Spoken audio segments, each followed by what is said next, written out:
یہ بیماریاں یا عوارض جو انسان کو پیش آتے ہیں، یہ بھی اللہ جل جلالہ کی بڑی نعمت ہیں۔ بندہ کمزور ہے، اس وجہ سے بیماری کی تکلیف کو برداشت کرنا اس کے لیے مشکل ہوتا ہے، لیکن حقیقت میں اللہ جل جلالہ کی طرف سے یہ بھی ایک نعمت ہے۔ اول تو اس لیے کہ حدیث میں رسول کریم سرور دو عالم صلی اللہ علیہ وسلم کا ارشاد ہے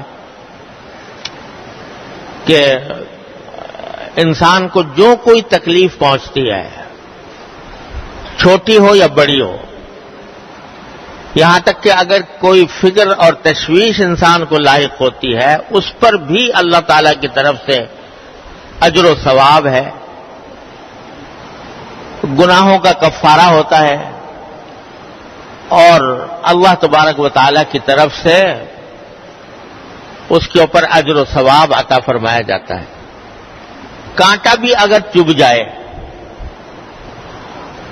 نزلہ زکام بھی ہو جائے، کہیں خارش بھی ہو جائے، معمولی سی تکلیف بھی ہو جائے، اس پر بھی اللہ جل جلالہ کی طرف سے بندے کو انعام ملتا ہے آخرت میں، اور اگر تکلیف کچھ بڑی ہو تو اسی حساب سے اجر بھی انشاءاللہ بڑا اللہ تبارک و تعالیٰ کی طرف سے ہوتا ہے۔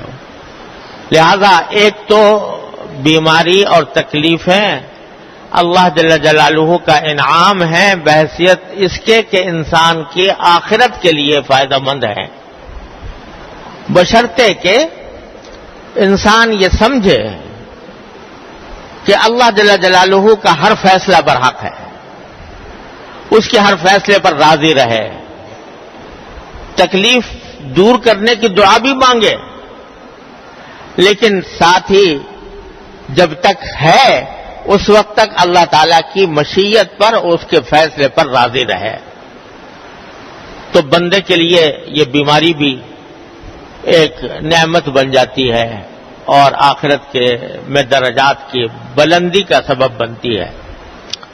اللہ تعالیٰ اپنے فضل و کرم سے ہم سب کو اس حقیقت کو سمجھنے کی توفیق عطا فرمائے۔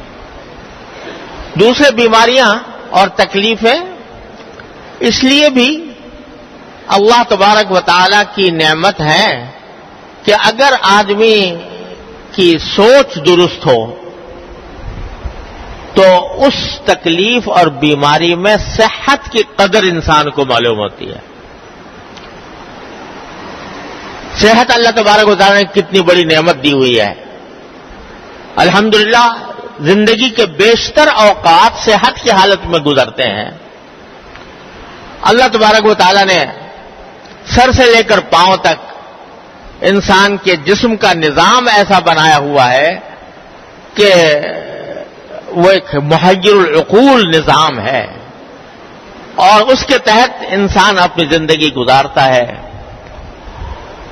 تو صحت جب تک ہوتی ہے اس وقت تک قدر نہیں ہوتی کہ کتنی بڑی نعمت ملی ہوئی ہے، اور جب کبھی کوئی اس صحت میں خلل آتا ہے تو اگر سوچنے والا انسان ہو اور اللہ تعالیٰ نے اس کی سوچ درست کی ہو تو اس کو صحت کی قدر معلوم ہوتی ہے، اور تکلیف کے بعد جب راحت آتی ہے اور بیماری کے بعد جب صحت آتی ہے تو اس کو شکر ادا کرنے کا موقع ملتا ہے کہ اللہ جل جلالہ نے اپنے فضل و کرم سے یہ نعمت عطا فرمائی۔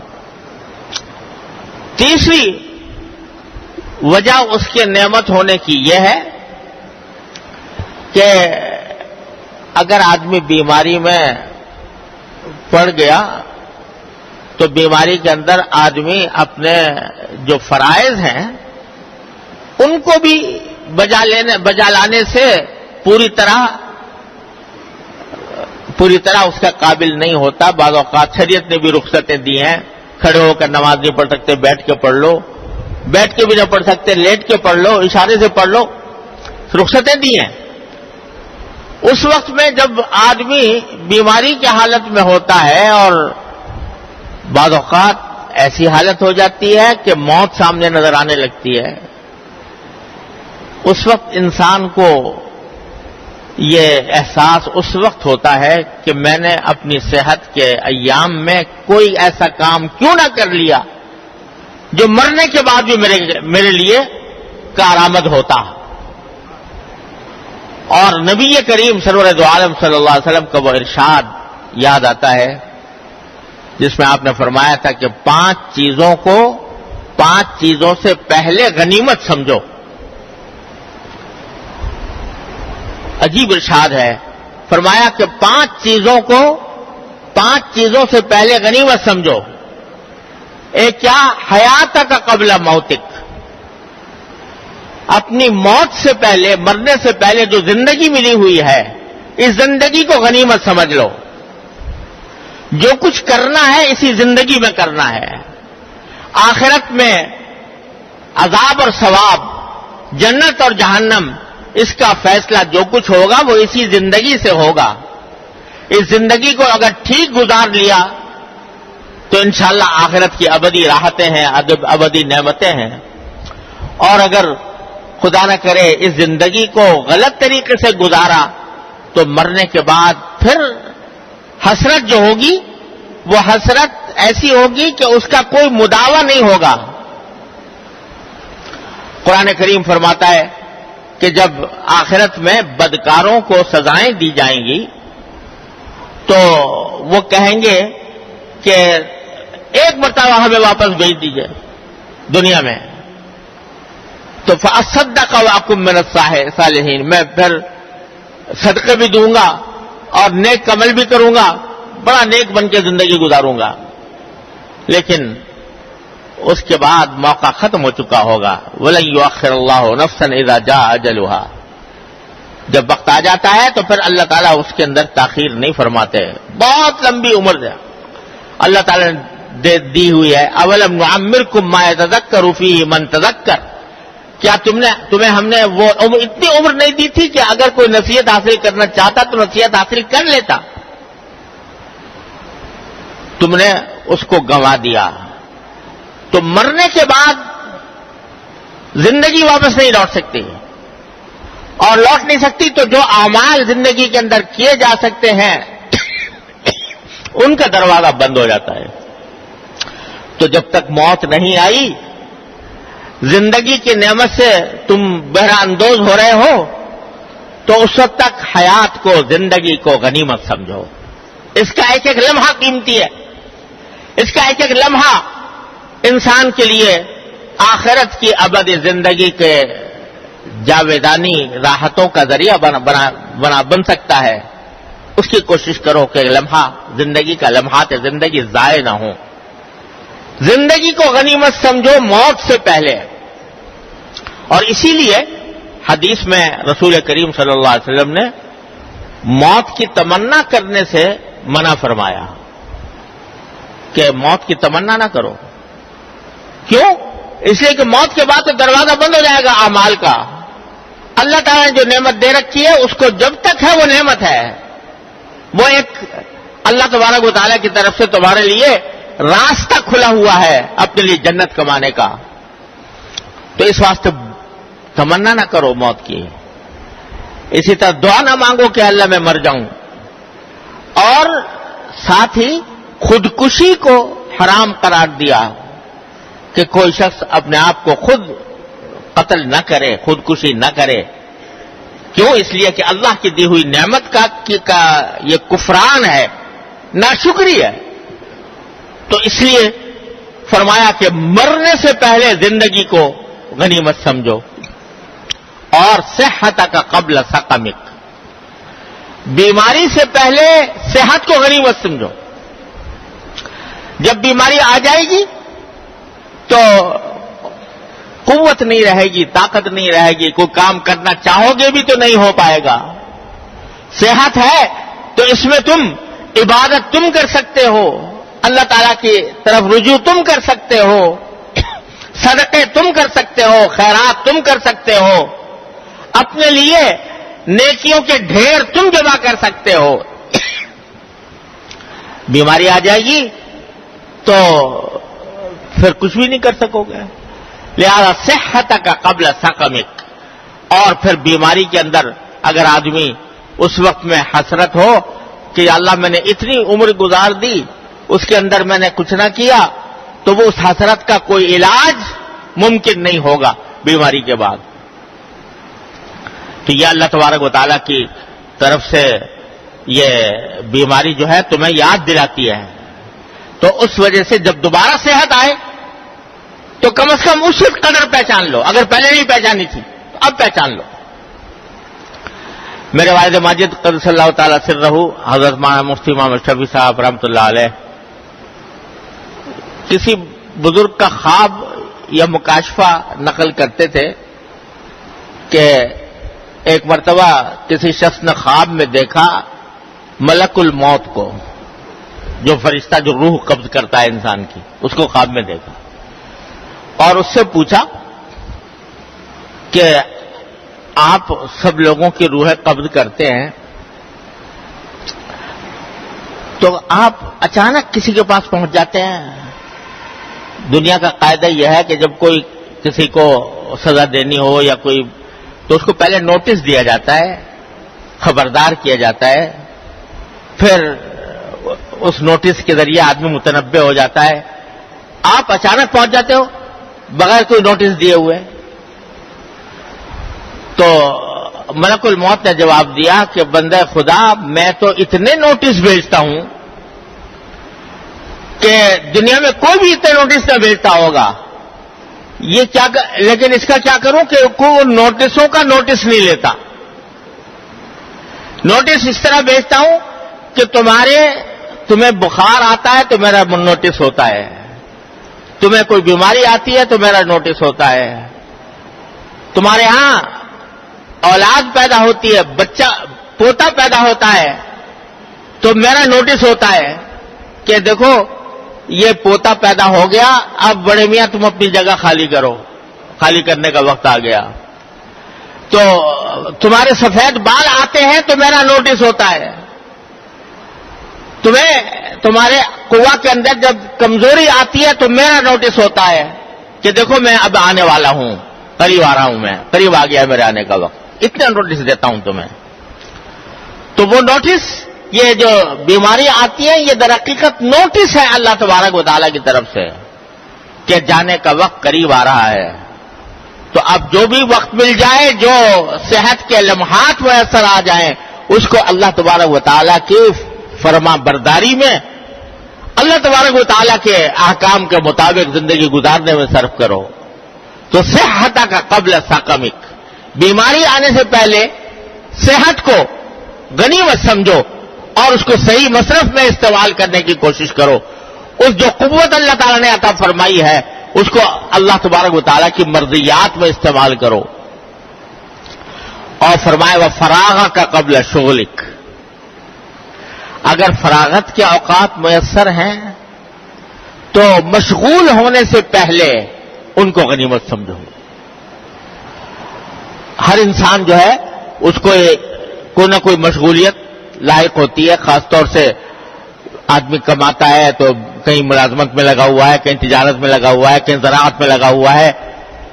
مشغولیات میں آدمی مصروف رہتا ہے، لیکن انہی مشغولیات کے دوران کچھ وقت فراغت کا بھی ملتا ہے جس میں کوئی مشغولیت نہیں ہے. تو فرمایا کہ اس فراغت کے وقت کو مشغولیت سے پہلے، مشغولیت آنے سے پہلے غنیمت سمجھو کہ یہ فراغت کا وقت ملا ہے تو اس فراغت کے وقت کو میں آخرت کی بہتری کے لیے استعمال کر لوں. اس فراغت کے وقت میں اللہ کو یاد کر لوں، نبی کریم سرور عالم صلی اللہ علیہ وسلم پر درود و سلام بھیج دوں. اس فراغت کے وقت کو میں صدقہ خیرات میں خرچ کر لوں، قرآن کریم کی تلاوت میں خرچ کر لوں، اللہ تعالیٰ کے ذکر میں خرچ کر لوں. تو اس فراغت کے وقت کو غنیمت سمجھو، کیونکہ جب مشغولی آ جائے گی تو صبح سے لے کے شام تک تم مصروف رہو گے. اس میں اگر کوئی کرنا بھی چاہو گے عبادت تو مشغولیات تمہیں اس کی اجازت نہیں دیں گی. تو فراغ کا قبل شغلک، مشغول ہونے سے پہلے فراغت کو غنیمت سمجھو. اور فرمایا وَشَبَابَكَ قَبْلَ حَرَمِكَ، جوانی کو بڑھاپے سے پہلے غنیمت سمجھو. جب تک جوان ہو قوت ساتھ دے رہے ہیں، جوانی کے اندر بڑی سے بڑی مہمات تم سر کر لیتے ہو، اللہ تعالی نے طاقت دے رکھی ہے. جب بڑھاپا آ جائے گا تو نہ منہ میں دانت نہ پیٹ میں آنت، یہ حالت پہنچ جائے گی، دوسروں کے محتاج ہو کر رہ جاؤ گے، اور اگر کوئی عمل کرنا بھی چاہو گے تو کر نہیں سکو گے. تو بڑھاپے کے آنے سے پہلے جوانی کے وقت کو غنیمت سمجھو. تو جوانی کے اندر اللہ تبارک و تعالیٰ کی عبادت کی طرف متوجہ ہونا، گناہوں سے پرہیز کرنا، یہ ہے کام ایک مومن کا. بڑھاپے آنے کے بعد تو آدمی کے وہی جواب دے گئے، تو اس وقت اگر گناہوں سے بچ گیا تو کون سا تیر مار لیا. در جوانی توبہ کردن شیوائے پیغمبریس، وقت پیری گرگ ظالم می شود پرہیزگار. کہ جب بڑھاپا آتا ہے تو کہتے بھیڑیا بھی پرہیزگار بن جاتا ہے. کیوں؟ اس لیے کہ طاقت ہی نہیں رہی کسی کے اوپر حملہ کرنے کی، تو اس واسطے وہ بھی پرہیزگار ہو گیا. لیکن جوانی میں توبہ کرنا یہ ہے پیغمبروں کا شیوا. جیسے حضرت یوسف علیہ السلام کہ بھرپور جوانی ہے، اور گناہ کا داعیہ نہ صرف یہ کہ موجود ہے بلکہ دعوت دے رہا ہے، مگر اللہ کے خوف کی وجہ سے فرماتے ہیں کہ انہ ربی احسن مثوائے. تو یہ ہے جوانی کے اندر آدمی گناہوں سے پرہیز کرے، اور جوانی کے لمحات کو اللہ تعالیٰ کی عبادت میں، اللہ تعالیٰ کی طرف رجوع میں، ذکر میں استعمال کرے. تو شبابک قبل حرمک، تو جوانی کو بڑھاپے سے پہلے. اور فرمایا وغناک قبل فقرک، اگر کچھ پیسے میسر ہیں، دولت ہے، تو اس دولت کو فقر و فاقہ آنے سے پہلے غنیمت سمجھو. یہ نہ سمجھو کہ دولت ہمیشہ رہے گی. یہ تو اللہ تبارک و تعالیٰ کا فیصلہ ہے کس کو کتنا دیتا ہے اور کب تک دیتا ہے. یہ روپیہ پیسہ آنے جانے والی چیز ہے، کبھی آ گیا کبھی چلا گیا. تو اگر موجود ہے اور تمہارے پاس گنجائش ہے تو اس فقر کے آنے سے پہلے اس کو غنیمت سمجھو. اور غنیمت سمجھنے کے معنی یہ ہے کہ اس پیسے کو، اس دولت کو ایسے کاموں میں صرف کر دو کہ جو اللہ تعالیٰ کو راضی کرنے والے ہوں، جس کے ذریعے تمہارا بیلنس وہاں پر جا کر اکٹھا ہو جائے آخرت میں. حدیث میں فرمایا کہ ابن آدم جو ہے، آدم کا بیٹا، وہ کہتا ہے مالی بالی، یہ میرا مال ہے، یہ میرا مال ہے.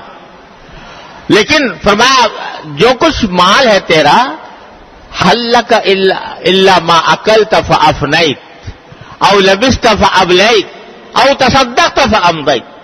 تیرا مال تو وہ ہے کہ یا تو نے کھا لیا، کھا کر نفع اٹھا لیا اس سے، یا تو نے کپڑا پہن لیا اور اس کو پہن کر تم نے استعمال کر لیا، وہ بے شک تیرا مال ہے، یا پھر تو نے صدقہ کر کے اپنا اکاؤنٹ وہاں پر جمع کر لیا تو وہ تیرا ہے. ورنہ باقی تو سب تیرے وارثوں کے پاس جانے والا ہے. جو کچھ جمع کرے گا پیسہ، جو کچھ بھی جمع کرے گا آخر میں جب موت آئے گی تو تیرے وارثوں کا ہوگا، تیرا اس میں کچھ بھی نہیں ہوگا. تو تیرا تو صرف 3 چیزیں ہیں، یا کھا لے، یا پہن لے، یا صدقہ کر کے اپنا بیلنس وہاں پر جمع کر دے، آخرت کے لیے جمع کر دے. تو یہ اللہ تعالیٰ یہ سوچ دل میں پیدا فرمائے تو فرمایا کہ فقر آنے سے پہلے اپنے دولت مندی کو، اپنی دولت کو غنیمت سمجھو کہ اللہ تبارک و تعالیٰ نے عطا فرما دیا ہے، تو اس کو صحیح راستے پر استعمال کرو. ایک اور حدیث میں رسول کریم صلی اللہ علیہ وسلم نے فرمایا کہ ارے اللہ کے بندو، صدقہ بہترین وہ ہے کہ تم صحت کی حالت میں کرو، اس حالت میں کرو جبکہ مال کی محبت بھی تمہارے دل میں ہے، لیکن اس کے باوجود تم صدقہ کر رہے ہو، اللہ تعالیٰ کے راستے میں خرچ کر رہے ہو، غریبوں کی امداد کر رہے ہو مثلا، یا صدقہ جاریہ کوئی کر رہے ہو تو وہ بہترین صدقہ ہے. وہ کیا صدقہ ہوا؟ حدیث میں فرمایا وہ کیا صدقہ ہوا کہ جب موت سامنے نظر آنے لگی اور بستر مرگ پر پڑے ہوئے ہو تو کہ بھائی اتنا فلاں کو دے دینا اور اتنا فلاں کو دے دینا. تو رسول اللہ صلی اللہ علیہ وسلم فرماتے ہیں کہ تم یہ کہتے ہو اتنا فلاں کو دے دینا اتنا فلاں کو دے دینا، حالانکہ وہ تو فلاں کا ہو چکا، یعنی وارثوں کا ہو چکا. جب مرض موت آ جاتا ہے جس میں آدمی بستر مرگ پر ہوتا ہے تو وہ صدقہ بھی نہیں کر سکتا پورا. 1/3 کی حد تک اگر کوئی وصیت کرے تو کر سکتا ہے، باقی 2/3 کے اندر کچھ نہیں کر سکتا، وہ اس کے وارثوں کا ہو چکا. تو فرمایا تم کہہ رہے ہو فلاں کو دے دینا فلاں کو دے دینا، حالانکہ وہ تو تیسرے فلاں کا ہو چکا، یعنی وارثوں کا ہو چکا، تو پھر کچھ بھی نہیں کر سکو گے. تو غنا کا قبل فقرک. تو خلاصہ اس پوری حدیث مبارک کا یہ ہے کہ انسان کی اپنی زندگی میں اللہ تبارک و تعالیٰ اس کو مواقع عطا فرماتے ہیں، اس بات کے مواقع عطا فرماتے ہیں کہ وہ اپنی زندگی کو اللہ تعالیٰ کی رضا میں خرچ کر لے، اس کو غنیمت سمجھ کر اس کو آدمی اطمینان کے ساتھ اللہ تعالیٰ کی رضا کے مطابق انجام دے گا تو انشاءاللہ آخرت میں اس کے لیے بہترین اب راحت کی، آرام کی ابدی زندگی ہوگی. اور اگر اس کو ضائع کر دیا تو اللہ بچائے، اللہ تعالیٰ ہر مسلمان کو بچائے، وہ ابدی تکلیفوں کا، ابدی عذاب کا راستہ ہے. یہ میں نے شروع میں سورہ بلد تلاوت کی تھی اور خیال تھا کہ اس کی کوئی تفسیر انشاءاللہ عرض کروں گا، لیکن یہ بات دوسری طرف چلی گئی. لیکن اتفاق سے یہ سورہ بلد جو میں نے تلاوت کی ہے اس کا مرکزی مفہوم بھی یہ ہے